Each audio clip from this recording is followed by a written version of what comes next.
Myself Anita Shokan, and today we are discussing about our new economic policy. देखिएगा, हमारे previous lecture में हमने क्या सीखा था?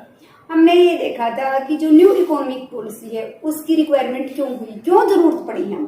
उसके बाद कई कारण थे जिनके कारण हमें जो न्यू इकोनॉमिक पॉलिसी है वो अडॉप्ट करनी पड़ी। अब उसके जो न्यू इकोनॉमिक पॉलिसी की रिक्वायरमेंट पड़ी तो उनसे हमने कुछ ऑब्जर्व किया कि वो ऑब्जर्वेशन क्या थी हमारी। तो ये ऑब्जर्वेशन थी, prior to 1991 government has imposed several type of control on private sector, कि 1951 से पहले गवर्नमेंट ने प्राइवेट सेक्टर पर कई प्रकार के क्या लगाए हुए थे, प्रतिबंध लगाए हुए थे, पाबंदियां लगाई हुई थी, रिस्ट्रिक्शन थी उसके ऊपर। तो कौन कौन सी था? दीज इंड्यूस्ड इंडस्ट्रियल लाइसेंसिंग, उनमें क्या क्या शामिल थे कि कोई नई इंडस्ट्री प्राइवेट सेक्टर को लगानी है तो उसके लिए उसको क्या लेना पड़ता था, लाइसेंस लेना पड़ता था। प्राइस कंट्रोल, की प्राइस डिसाइड कर सकती थी वो, उसमें गवर्नमेंट का पूरा कंट्रोल था कि कितनी प्राइस होगी वो गवर्नमेंट डिसाइड करती थी। कंट्रोल ऑन फॉरेन एक्सचेंज, की फॉरेन एक्सचेंज है उस पर पूरा कंट्रोल गवर्नमेंट का था। इंपोर्ट लाइसेंसिंग एक्सेट्रा, कि इंपोर्ट कोई किसी गुड्स का करना चाहता है तो इंडस्ट्री अपनी मन मर्जी से नहीं कर सकती थी, उसके लिए उनको पहले से क्या करना पड़ता था, लाइसेंस लेना पड़ता था, परमिशन लेनी पड़ती थी। तो ये उसके ऊपर कंट्रोल थे। It was experienced by the government that several shortcomings has emerged in the economy on the account of these controls. तो ये महसूस किया गया सरकार की तरफ से कि जितने ये कंट्रोल लगाए गए हैं इनके कारण क्या हो रहा है, कुछ कमियां आ रही है इस सिस्टम में, इंडस्ट्रियल डेवलपमेंट में कुछ खामियां आ गई हैं। तो वो क्या क्या खामियां थी उनके कारण? राइज इन करप्शन, करप्शन बढ़ता जा रहा था। डिले इन डिसीजन, तो डिसीजन लेने में क्या हो रही थी, देरी हो रही थी, क्योंकि सारा का सारा गवर्नमेंट सेक्टर था, अपने आप कोई नहीं ले सकता। पहले कोई प्रॉब्लम्स है वो ऊपर वाले अधिकारी से परमिशन मिलेगी तब वो डिसीजन ले सकता, वो ऊपर वाले से, तो तब तक हमारा क्या हो सकता था, देरी हो जाती थी। तो प्राइवेट सेक्टर में ऐसा पाया, पब्लिक सेक्टर में ये सब कुछ पाया गया। उसके बाद हमारा इनएफिशिएंसी, कि ठीक है प्रोडक्शन तो हो रहा था लेकिन इनएफिशिएंसी थी, जो हमारे फैक्टर्स थे उनको बेस्ट यूटिलाइजेशन नहीं हो रहा था। कि ठीक है प्रोडक्शन हो रहा है लेकिन वेस्टेज जो थी वो ज्यादा हो रही थी, एफिशिएंटली वस्तुएं प्रोड्यूस नहीं की जा रही थी। तो ये फील किया गया। उसके बाद हमारा है लो जीडीपी, की उस समय ठीक है सारा का सारे उद्योग है गवर्नमेंट सेक्टर में थे, लेकिन जो जीडीपी थी, ग्रोस डोमेस्टिक प्रोडक्ट था, वो हमारा क्या था, लो था। हाई कॉस्ट इकोनॉमी, की जो हमारी इकोनॉमी बन गई थी वो कैसी बन गई थी, हाई कॉस्ट इकोनॉमी बन गई। क्यों? क्योंकि हम तो इंपोर्ट सब्स्टिट्यूशन पर ज्यादा ध्यान देते थे, हमने अपनी इकोनॉमी को कंपटीशन के लिए फ्री छोड़ा ही नहीं, हमने तो पाबंदियां लगा दी कि दूसरे हमारे देश में आ ना पाए, हमारी वस्तु कंपटीशन के लेवल पर जा ना पाए। तो जो वस्तुएं प्रोड्यूस हुई तो देश के अंदर के व्यापार पर ज्यादा ध्यान था हमारा, तो वस्तुएं प्रोड्यूस हुई, इनकी कॉस्ट क्या होगी, हाई होती थी as comparison to other country. तो हमारी इकोनॉमी क्या बन गई, हाई कॉस्ट इकोनॉमी बन गई। तो ये सारी कमियां हमारे सामने आई। कब आई? हमारे 1991 से पहले। तो इन्होंने मजबूर कर दिया कि सारी की सारी जो सरकारी इंडस्ट्री थी वो क्या हुई, सिक इंडस्ट्री थी, घाटे में जा रही थी। अब हमें कहीं से लोन मिल नहीं रहा था। क्यों? क्योंकि जो इंटरनेशनल इंस्टीट्यूशन थे उनका हमारे पर विश्वास ही नहीं था, क्योंकि उन्हें पता था लेते हैं और सरकारी इंडस्ट्री में लगा देते हैं, सरकारी इंडस्ट्री घाटे में है तो ब्याज का भुगतान कहाँ से कर पाएंगे। तो उन्होंने हम पर शर्त लगाई कि आप लोगों को उधार तो तभी मिलेगा जब आप अपनी इकोनॉमी को थोड़ा क्या करोगे, ओपन करोगे, जो इतनी रिस्ट्रिक्शन लगाई हुई है उनको हटाओगे। तो हम भी देख रहे थे, सरकार ने भी एक्सपीरियंस किया कि वाकई में ऐसा ही है, इतनी कमियां हैं, इतनी ज्यादा हमने इकोनॉमी के ऊपर रिस्ट्रिक्शन लगाई हुई है, प्राइवेट सेक्टर के लिए इतनी पाबंदियां लगाई हुई, तो इनके फलस्वरूप हमने एक्सपीरियंस किया। तो इसके लिए हमने क्या अपनाई, एलपीजी नीतियां अपनाई, लिबरलाइजेशन। तो आज हम पहला जो पॉइंट है लिबरलाइजेशन वो पढ़ते हैं। देखो तो पहले हमारा क्या था, लिबरलाइजेशन की जगह पर क्या था, एल लाइसेंसिंग। तो लिबरलाइजेशन को से किसको से बदला गया, लिबरलाइजेशन को, तो यहाँ पर हमारा बदला गया लिबरलाइजेशन। तो यहाँ इसका मतलब फ्री फ्रॉम लाइसेंसिंग, लिबरलाइजेशन मतलब फ्री फ्रॉम लाइसेंसिंग, कि जो सरकार ने कंट्रोल लगाए हुए थे प्राइवेट सेक्टर पर, उन सभी कंट्रोल को क्या कर दिया, हटा दिया गया। उन कंट्रोल में एक कंट्रोल क्या था, लाइसेंसिंग था, कि जो लाइसेंस लेना पड़ता था उस लाइसेंस को क्या कर दिया, खत्म कर दिया। तो एल को एल से ही चेंज किया गया। पुरानी पॉलिसी में एल था, फिर क्यू था, तो एल क्यू पी हमारी जो पॉलिसी थी। अब हमारा क्या हो गया, एलपीजी, एल को एल से ही चेंज किया, लेकिन वहां एल का मीनिंग क्या था, लाइसेंसिंग था। यहाँ एल का मीनिंग हमारा क्या है, लिबरलाइजेशन, फ्री फ्रॉम लाइसेंसिंग।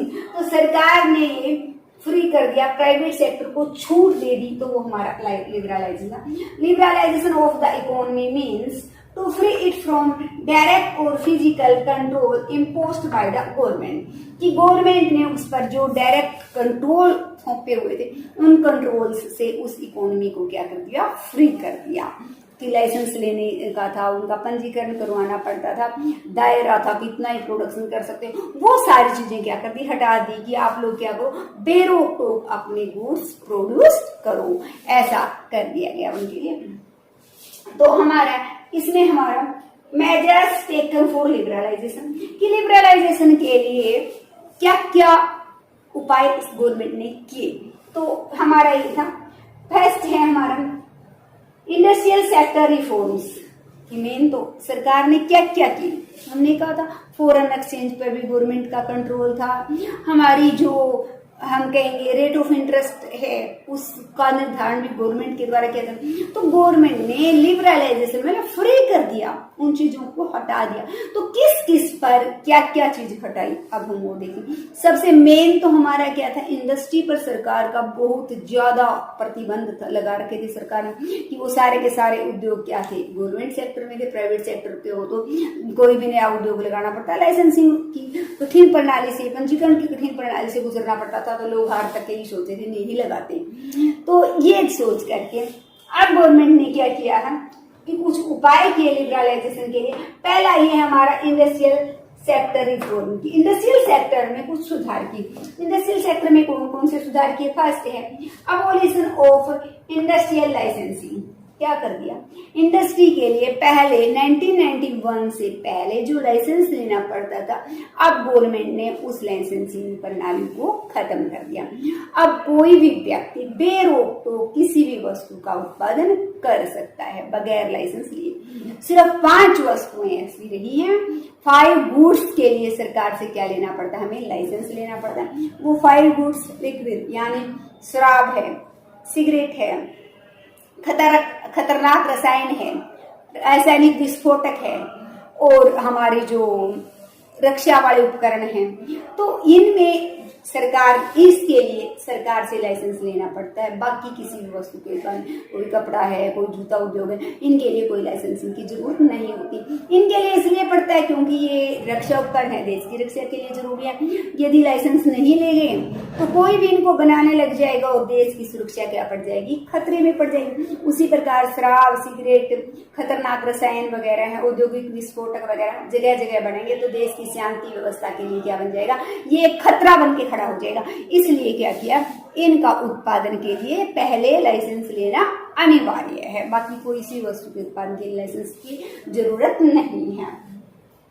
फिर हमारा है next contraction of public sector, कि पब्लिक सेक्टर को क्या कर दिया गया, सिकोड़ दिया गया, छोटा कर दिया गया। 1991 में पहले 17 उद्योग क्या थे, सरकारी क्षेत्र में थे। अब उन 17 उद्योगों की संख्या 8 की गई, 5 की गई, और 2010-11 में इन उद्योगों की संख्या क्या कर दी गई, 2 कर दी गई। अब वो हमारे क्या है, एटॉमिक एनर्जी और रेलवे, 2 ही उद्योग हमारे क्या हैं, सार्वजनिक क्षेत्र के अंदर उद्योग है। बाकी सारे उद्योगों ने प्राइवेट सेक्टर लगा सकता है। तो सरकार ने अपने अंदर के दायरे में जितने उद्योग थे उनकी संख्या क्या कर दी, 1991 से घटानी शुरू की थी, और उसके बाद लगातार घटाती जा रही है। आने वाले समय में हमारा क्या हो, रेलवे का भी प्राइवेटाइजेशन हो जाएगा, तो एक ही उद्योग हमारा क्या बचेगा, सार्वजनिक क्षेत्र के अंदर बचेगा। एक्सपेंशन ऑफ प्रोडक्शन कैपेसिटी, तो क्या था हमारा जो प्रोडक्शन कैपेसिटी थी, 1991 से पहले उसकी हायर लिमिट क्या है, उच्चतम सीमा हम कितना उत्पादन कर देते हैं, ये पहले हमें मेंशन करना पड़ता था। हम उससे ज्यादा वस्तुएं प्रोड्यूस नहीं कर सकते थे।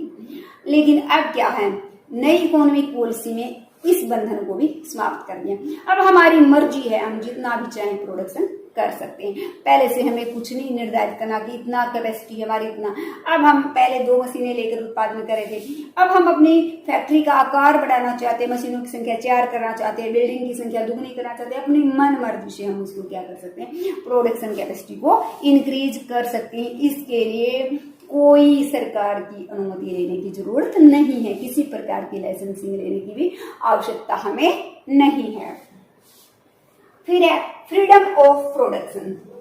प्रोडक्शन की जो हमें फ्रीडम, तो प्रोडक्शन की फ्रीडम कैसे, हम कहेंगे कि प्रोडक्शन कैपेसिटी तो वही नहीं।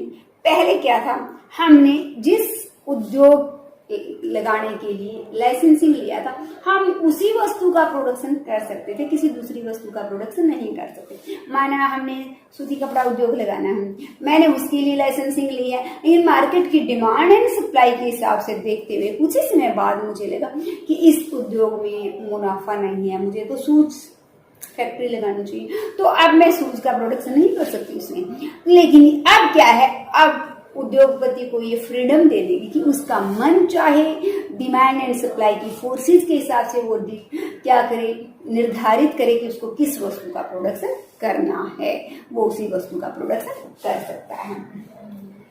अबोलिशन ऑफ रजिस्ट्रेशन, कि पहले क्या करना पड़ता था, रजिस्ट्रेशन करवाना पड़ता था। अब रजिस्ट्रेशन करवाने की कोई जरूरत नहीं है, ज्ञापन मात्र देना अनिवार्य है, उसकी हमें कोई आवश्यकता ही नहीं है कि हम रजिस्ट्रेशन करवाएं। फिर है हमारा increase in the investment limit of small scale industry, कि स्मॉल स्केल इंडस्ट्री की जो लिमिट थी किसकी, इन्वेस्टमेंट की, वो हमारी क्या थी, 1 करोड़ थी, जो अब बढ़कर क्या हो गई है, 5 करोड़ तक हो गई है। और जो तिल जो हमारे एक तो हमारे क्या होगी, जो छोटे बिल्कुल कुटीर उद्योग थे, उनकी निवेश की सीमा बढ़कर क्या होगी, 25 लाख हो गई है। तो ये बढ़ा दी गई। Freedom to import capital goods, तो कैपिटल गुड्स में हमारी क्या आ गई, मशीनें आ गई। उसके साथ साथ हम एक और capital goods and raw material लिख सकते हैं कि रॉ मटेरियल कोई इंडस्ट्री दूसरे देश से क्या करना चाहती है, इंपोर्ट करना चाहती है, तो पहले उसके लिए लाइसेंसिंग लेना पड़ता था, परमिशन लेनी पड़ती, लेकिन अब फ्री कर दिया कि मार्केट से कोई भी फॉरेन करेंसी खरीदे और किसी भी वस्तु जो वो इंपोर्ट करना चाहती है, वो कैपिटल गुड्स है, उसका क्या कर सकती है, इंपोर्ट कर सकती है। उसको फ्रीडम है कि वो कोई रॉ मटेरियल चाहती है या तो अपने आप जितने उसकी रिक्वायरमेंट है, कोई मशीन खरीदना चाहती है तो अपने रिक्वायरमेंट के अकॉर्डिंग मार्केट से वो पैसा फॉरेन जो करेंसी है वो खरीद करके क्या कर सकती है, इंपोर्ट कर सकती है। फिर है हमारा D reservation of production areas. पहले क्या था, प्रोडक्शन एरिया की रिजर्वेशन कर दी गई थी। मोस्ट आमतौर पर ये किसमें की गई थी, स्मॉल स्केल इंडस्ट्री के केस में तो ऐसा किया गया था कि ये स्मॉल स्केल इंडस्ट्री सिर्फ इन वस्तुओं का प्रोडक्शन कर सकती, दूसरी इंडस्ट्री इन वस्तुओं का प्रोडक्शन नहीं कर सकती। तो इस प्रकार की रिजर्वेशन को 1991 में क्या कर दिया गया, खत्म कर दिया गया कि ये बंदिश नहीं है कि आप इन्हीं वस्तुओं का प्रोडक्शन करो, दूसरे नहीं कर सकते, नहीं, कोई भी किसी भी वस्तु का प्रोडक्शन कर सकता है।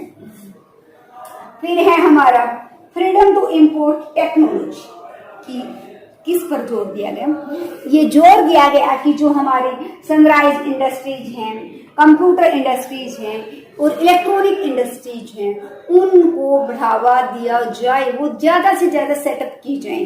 तो इसके लिए इन उद्योगों को किसी दूसरे देश के साथ टेक्नोलॉजी पर कोई भी समझौता करना है तो वो कर सकती हैं बगैर सरकार की परमिशन लिए। इनको इतनी छूट सरकार ने दे दी, किसमें दे दी, 1991 की न्यू इकोनॉमिक पॉलिसी के अंदर। भाई ये चाहें तो दूसरे देशों के साथ द्विपक्षीय समझौता कर सकती है, किसी टेक्नोलॉजी की उनको जरूरत है, क्योंकि जरूरत थी कि सनराइज इंडस्ट्री है, इलेक्ट्रॉनिक इंडस्ट्री है, कंप्यूटर इंडस्ट्री, उनमें नई नई टेक्नोलॉजी का प्रयोग करे ताकि हमारी कॉस्ट कम आए और हमारी जो कंपटीशन लेवल की जो वस्तुएं हैं वो प्रोड्यूस हों, तो उनके लिए इनको ये छूट दे दी थी कि वो जिसका टेक्नोलॉजी का के बारे में आयात करना चाहते हैं आयात करो, कोई समझौता करना चाहते हैं तो समझौता ये कर सकते थे बगैर सरकार की परमिशन लेने। द MRTP एक्ट क्या था?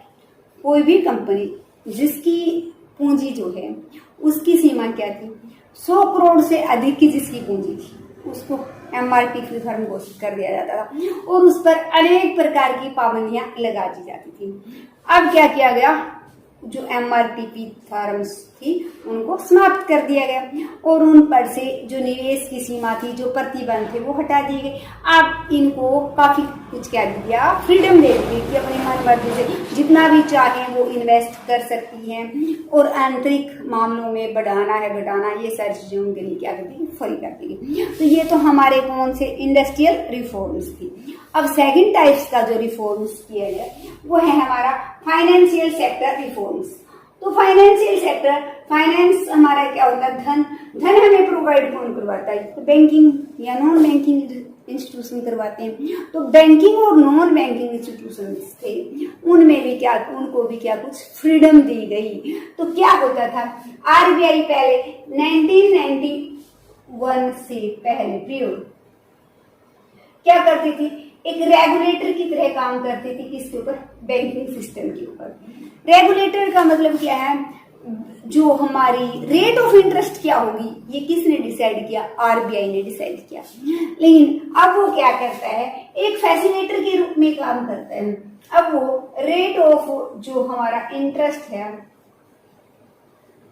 उसको डिसाइड नहीं करता, बल्कि क्या करती है?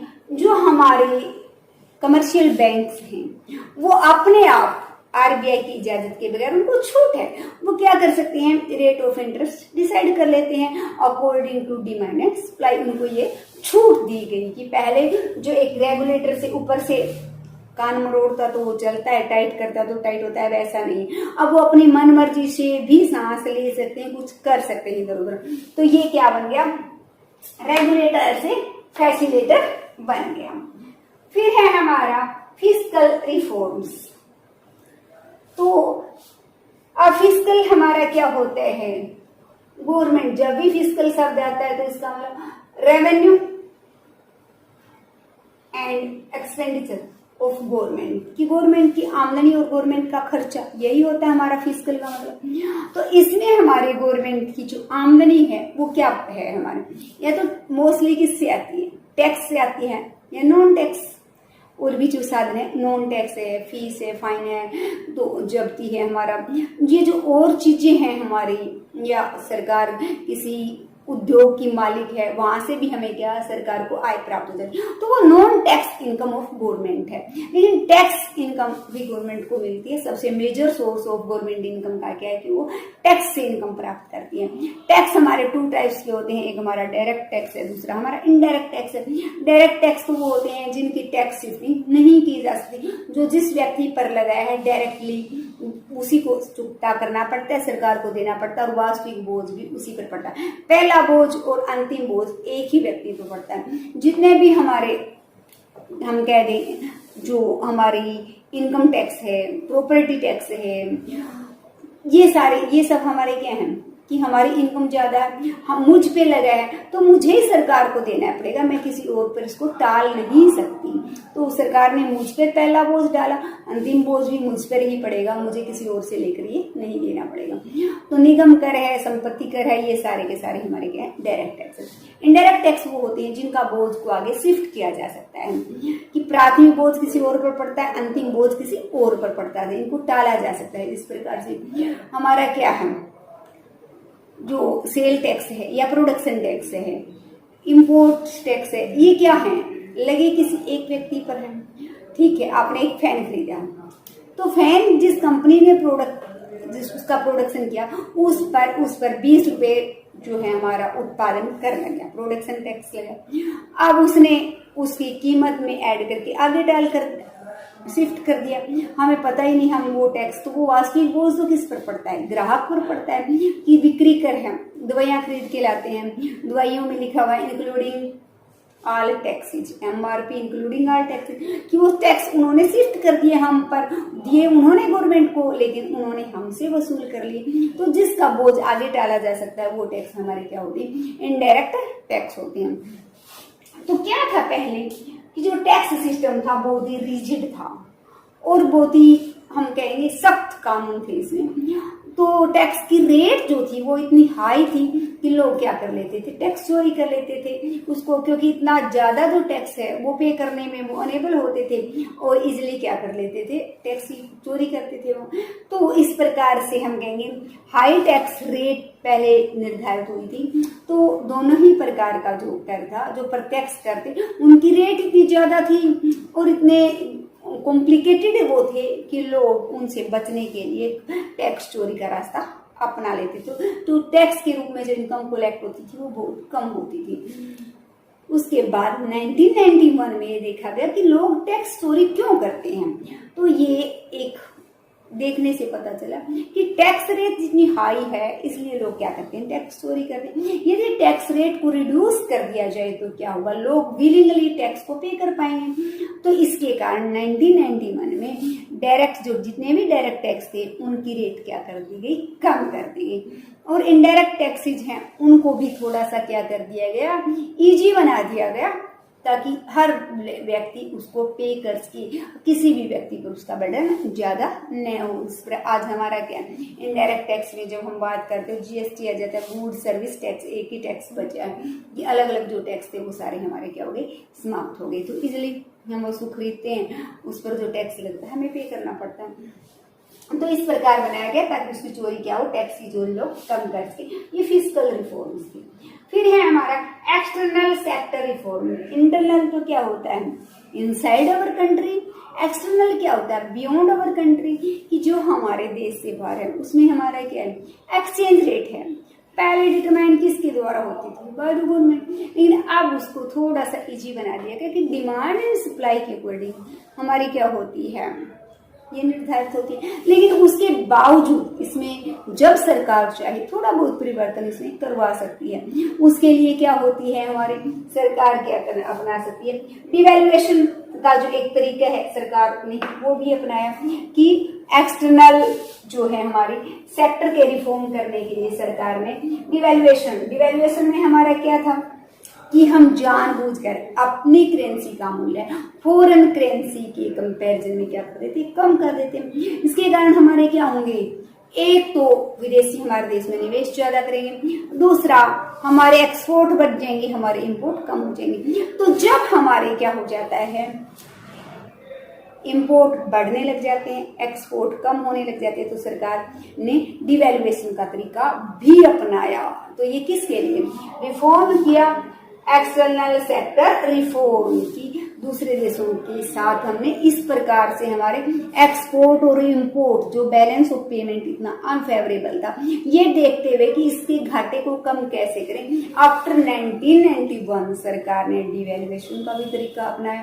एक्सचेंज रेट को ये ध्यान में रखा कि किस तरह से एक्सचेंज रेट को ऐसा बनाएं कि हमारे एक्सपोर्ट तो इंक्रीज हो जाए और हमारे इंपोर्ट क्या हो, कम से कम। तो ये हमारे क्या थे, लिबरलाइजेशन के लिए अपनाए गए कुछ मेथड्स थे जो गवर्नमेंट ने लिबरलाइजेशन को सफल बनाने के लिए अपनाए थे। तो students, like share and subscribe my channel.